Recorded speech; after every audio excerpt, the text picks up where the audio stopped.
So I'm just going to, Dustin, I'm going to go get that microphone in a minute, but Frank, you'll take a few questions? So questions for Professor Frank Varney on William Jennings Bryan and the progressives. Over here, yes.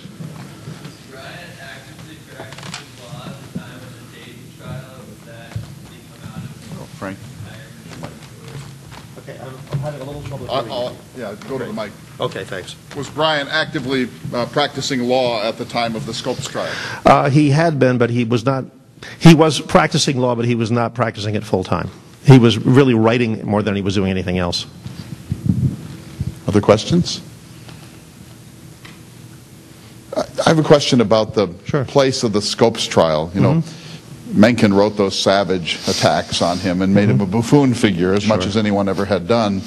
And today in popular mythology we associate Bryan more with anti-evolution and with the Scopes trial than we do with this distinguished career. The extraordinary quotations you just gave of his international pacifism. It's a little unfair, isn't it, that a person of that capacity should be locked into this one moment? It really is. This is a person who was really one of the standard bearers of this progressive movement, which did so much good for this country. I mean, I don't think you can study American history, particularly of this era, without studying the progressive movement. I taught a course on the progressive movement here last spring, and my students were astonished at what the nation looked like before the progressive movement really got its legs under it. Americans would work 60 hours a week and exist on the edge of starvation. There were no medical benefits. There was nothing to fall back on. If you became sick or you became hurt, you lost your job. There was no social service net. There was nothing to protect the rights of women, the rights of children, the rights of workers. Those things just didn't exist. William Jennings Bryan was a great champion for these causes. And yet, and I just contributed to the myth, of course, of him as something of a buffoon, this is viewed as one of the high points of his career. It's a shame that that's kind of how we remember him. The man was not a buffoon. He sort of acted the part in this instance, but again, he's doing this out of a deeply held belief that evolution was attacking the soul and the morals and the spirit of America's youth, and that it would contribute directly to the downfall of America. So yes, I agree with you, Clay. I think that what we need to remember William Jennings Bryan for is more his policies like I enumerated here, his response to self-government for the Philippines and to what he viewed as American imperialism there, the right of a people to self-determination and not oppression. And just to go a little further with that, during World War, or the build-up to World War I, he was the Secretary of State in the Wilson administration. Roosevelt said really nasty things about him at that time, but here's an idealist Wilson with a super-idealist as the Secretary of State. Can you talk a little bit about that part of his life? A bit, yeah. Again, Wilson had no knowledge of foreign affairs. Bryan, if possible, had even less. These were basically two men who they existed in the realm of ideas.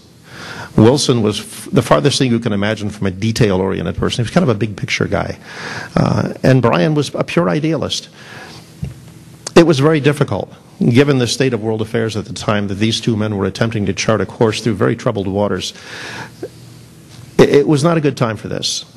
Wilson didn't know who to appoint to sensitive ambassadorships. He would ask Bryan. Bryan would ask the party hacks who would then give him names, largely based on party loyalty more than anything else. Wilson wound up appointing an U.S. ambassador to Berlin. I've forgotten the man's name at the moment, but Wilson himself described him as an idiot and an ass. But he sent him to Germany in the days just prior to World War I. It was and idealism is a wonderful thing, but it needs to be tempered by realism. And I think Bryan probably, I understand why he stepped down. I understand why he did. He could not make the world conform to what he thought it should be, but it wasn't going to. International affairs are really too large for one person, I think, unless that person understands them far better than William Jennings Bryan did. Yes, here.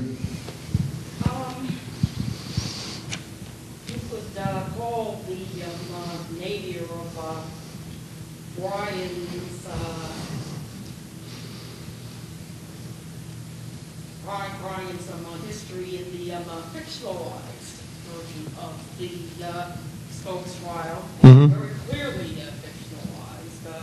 inherit the wind, but you do have in last 10, 15 years or so a realization that there was one much more to Bryan than anti-evolution, and two, you've already brought out some things that the anti-evolution stance was more of a piece of if men are told they will behave, they are descended like animals, and they will behave like them. And you have some articles in the last years of Stephen Jay Gould's life said he looked at Bryan briefly and said, how can this man that Mencken hangs out to dry superbly, Mencken was very much an anti-Baptist, have gotten so much done? And why did he not take the anti-evolutionist stand?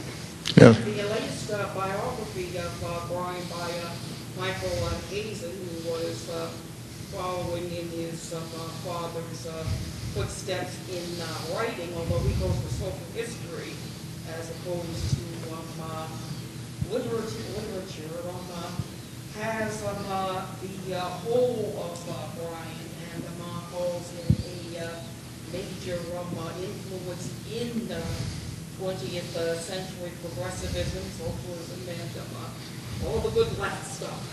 Yeah, that's great. You know, you were talking about the mythology of locking him into the Scopes trial, Right. and Inherit the Wind even did that in a bigger way for popular culture. But her point is that recent biographies are rehabilitating Bryan and showing a much greater breadth, and even on evolution itself, a not contemptible viewpoint for his time. Yeah, it's true. I mean, people tend to be representative of their era. One of the most common mistakes we make is try to judge people by our standards. In the period in which William Jennings Bryan was at his height of his power, he represented what an awful lot of Americans thought. He was called the Great Commoner for a reason. It wasn't just because of his common approach, but he represented an awful lot of people, the working class, the farmers, the poor, and many of the working class and farmers were poor. There was no clear-cut delineation at that time. He was viewed as the champion of the average person, as opposed to the champion of the ruling elite, which someone like McKinley would have been viewed as. So you're quite correct, and I'm pleased to see that there has been some rehabilitation of Mr. Bryan's reputation in recent years. The reason I chose to address the Scopes trial at all was simply because that is the thing most people remember him for. Sadly enough. It is true, though, that he was representing what an awful lot of people believed, and I think the reason that he chose to champion that cause, as I mentioned before, was because he firmly believed that it was important and that it needed to be done. He may have been mistaken, although there are still people today who don't think that he was.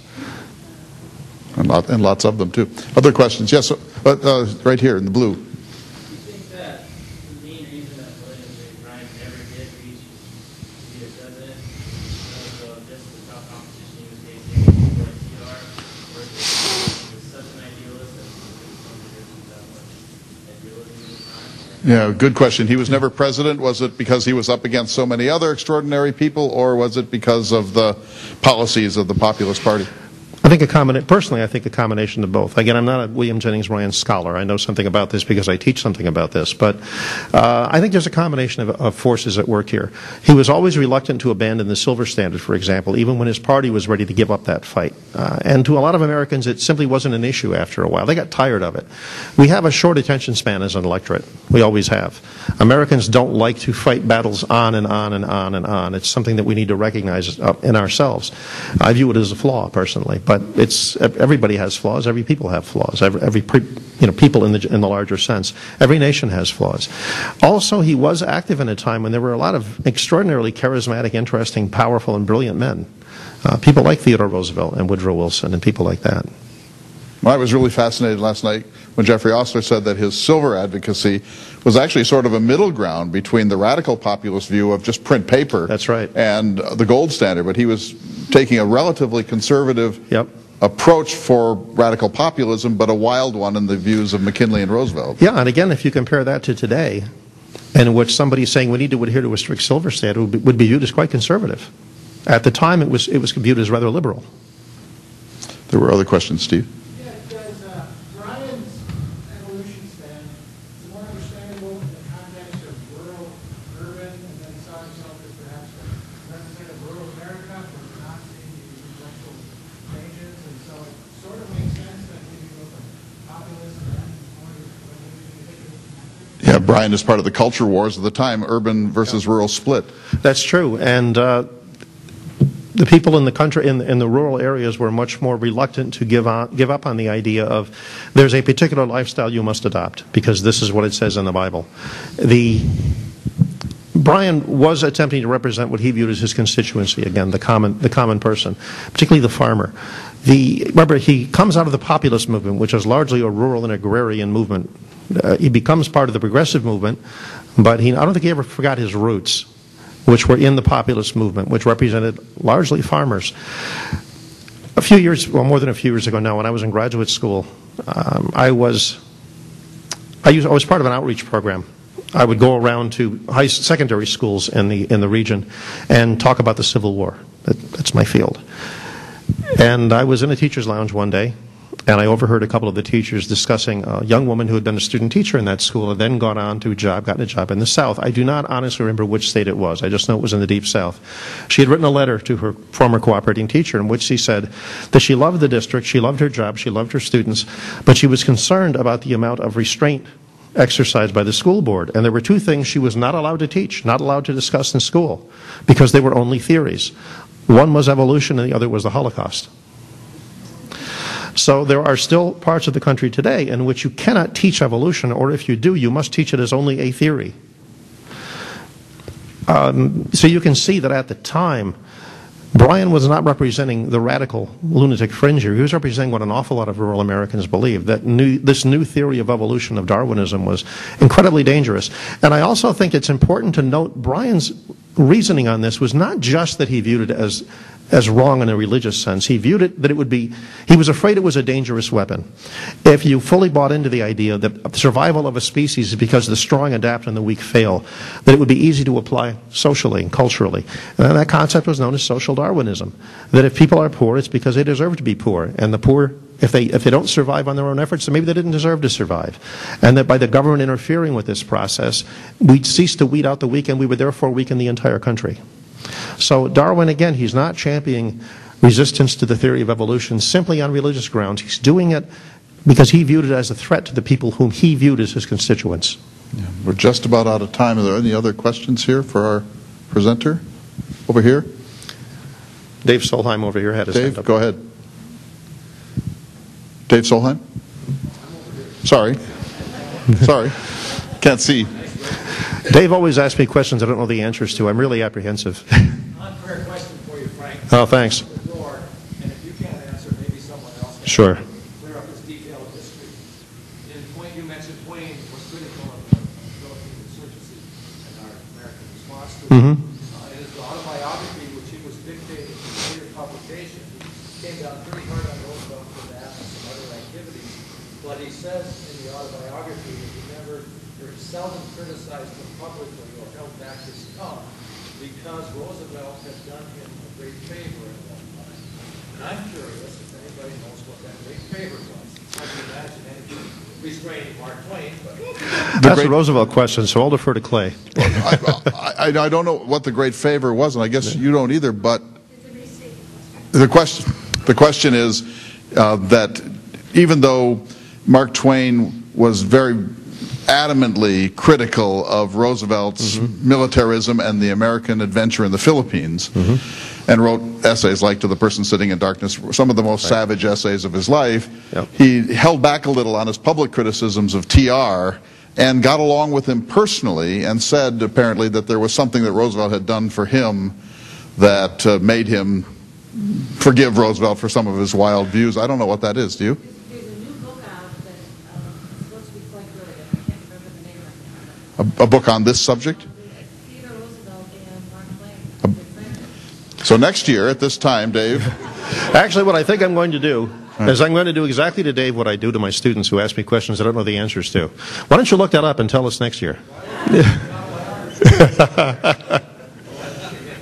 I think that I remember reading that Roosevelt wrote a letter of condolence to Twain on a certain occasion, and Twain Possibly the death of remembered his that child. letter, and it made him think that Roosevelt, behind all the bluff and bluster, was actually a decent guy. And I think that's it, but we'll check this book. Twain did suffer the death of a child. It's possible that Right. that might have been the tragedy. Any last question?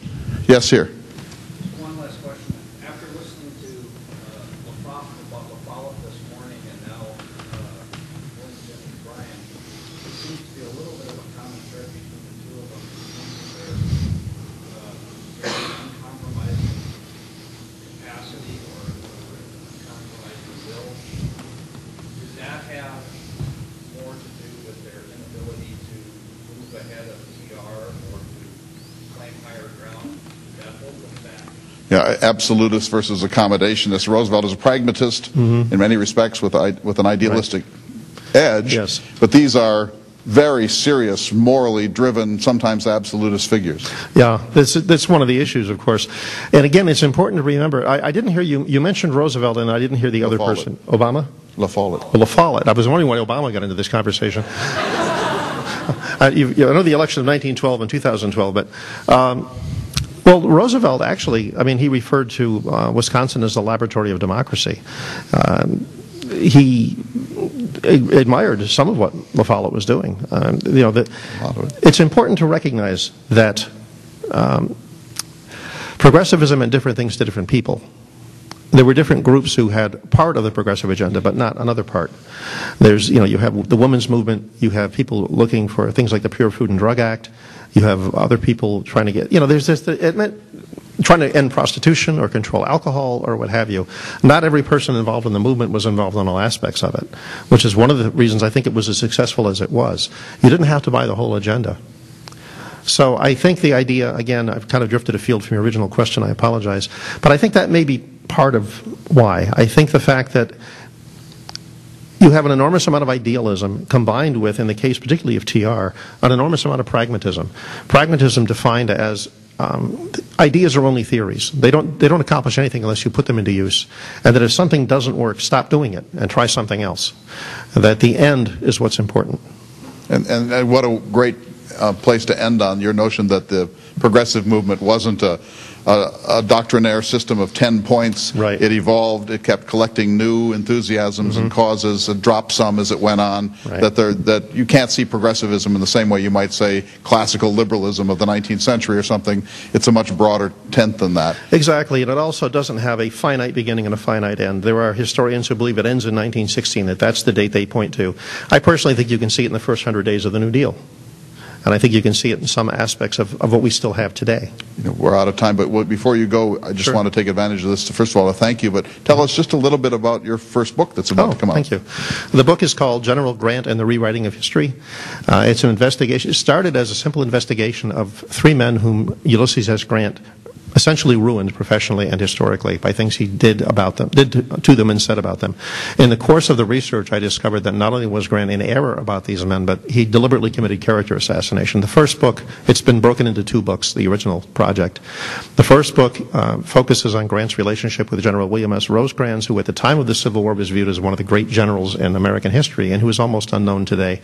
And I discovered that Grant not only slandered Rosecrans in written reports and in his memoirs, but that he actually, on at least 4 occasions, falsified the official records of the War Department by the destruction of documents, the addition of documents, or the alteration of documents. And that in the case of Gouverneur Campbell Warren, who will be treated in the second book, Grant also perjured himself before an Army court of inquiry. And I discovered that some of the things I thought I knew about the Civil War turned out to simply not be true. So, We'll look forward to that. thank you. Thank you so much. Thank you very much.